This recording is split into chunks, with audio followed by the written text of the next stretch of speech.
Assalamualaikum warahmatullahi wabarakatuh. Perkenalkan, saya Salma Naza Aprilia. Saya dari kelas MN25A. Pada video ini saya akan membahas tentang utang jangka panjang dan dampaknya terhadap generasi mendatang di Indonesia. Sebelumnya, saya minta maaf jika saya membaca ya, karena saya sangat sulit untuk menghafal.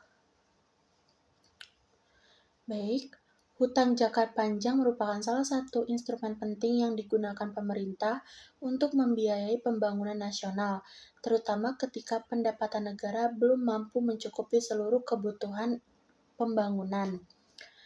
Pemerintah Indonesia memanfaatkan utang baik dalam maupun luar negeri untuk membangun infrastruktur, meningkatkan kualitas pendidikan, serta memperkuat sektor kesehatan.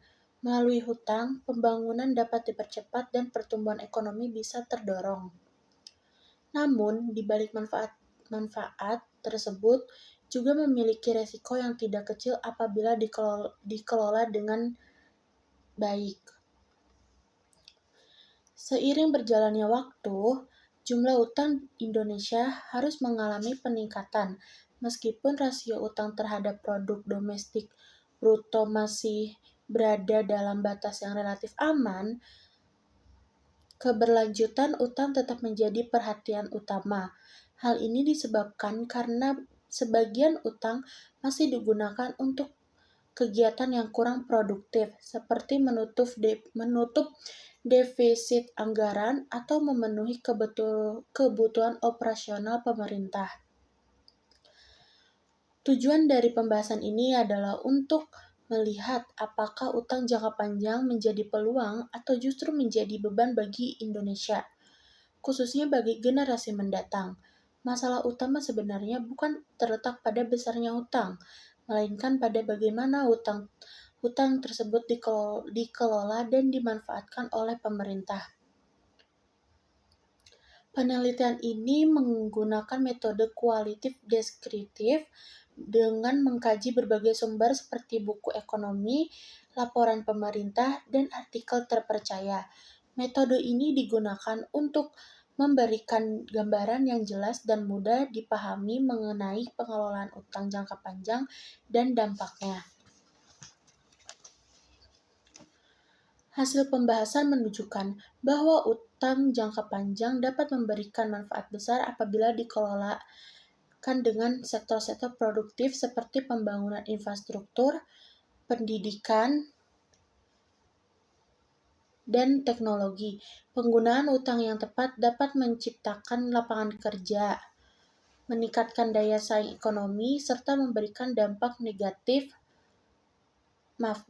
positif jangka panjang bagi perekonomian nasional.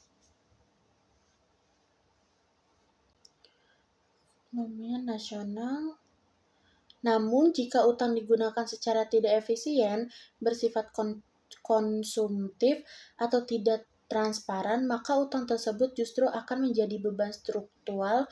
Generasi muda di masa depan berpotensi menanggung beban berupa meningkatkan pajak dan keterbatasan anggaran untuk layanan publik. Inilah yang dikenal sebagai beban utang antar generasi. Selain itu, utang jangka panjang juga memiliki resiko terhadap stabilitas ekonomi. Kenaikan suku bunga global dan pelemahan nilai tukar rupiah dapat meningkatkan beban pembayaran utang luar negeri. Oleh karena itu, pengelolaan utang harus dilakukan secara hati-hati, transparan, dan berorientasi pada keberlanjutan fiskal. Sebagai upaya pencegahan, pemerintah perlu memastikan bahwa seluruh dana utang digunakan untuk kegiatan yang produktif dan berdampak jangka panjang.